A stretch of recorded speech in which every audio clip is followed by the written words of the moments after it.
Documentally. Go for ourmaninside.com. Oh, I don't know if I can get that. Okay, it's Documentally, it's fine. Documentally. No, Christian Payne. The beer's kicking in. Stop it. She's a professional. Pain. Imagine the agony of getting this wrong one more time. Pain. Are you ready? Yeah? Hi, I'm joined by Christian Payne. So tell me about yourself. What do you do?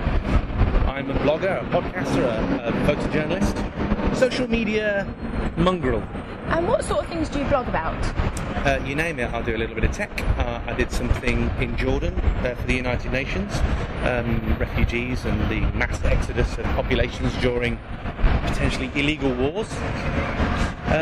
You name it, anything that I think is interesting to me that I want to get involved in and find out more about. And what's the biggest thing you've been proud of that you've worked on?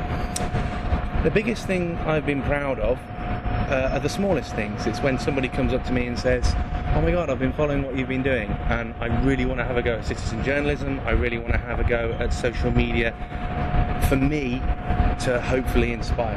And that is inspirational to me, and that's really warming. It makes me feel like I'm doing something worthwhile. And why are you in an event like this? I'm at an event like this because social media at the moment is becoming quite contained. We get quite involved in our own little bubble, and I saw a lot of people coming here for a Twitter event, which I didn't necessarily think, hang on, I don't know that person, that person, that person, that person. Let me expand my contacts and my connections to people that I engage with every day whilst I'm working. And tell me, how useful is Twitter to you?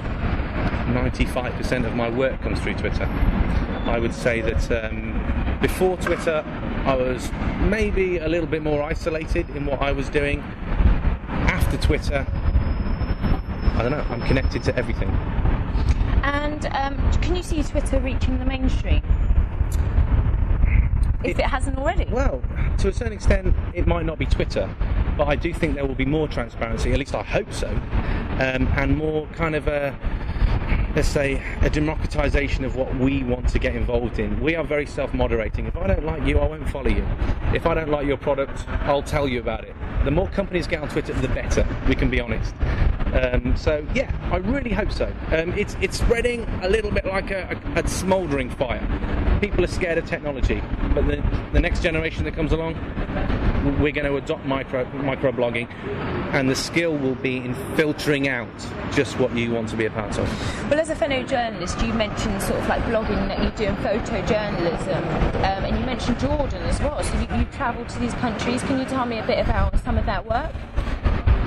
Before I took up journalism and photography, I travelled for about 10 years. As a participator, I was a part of it. It wasn't until I got back and I saw the television and the way the news was kind of fed to us, I thought, hang on, these are just the tiniest sound bites of the not very important part.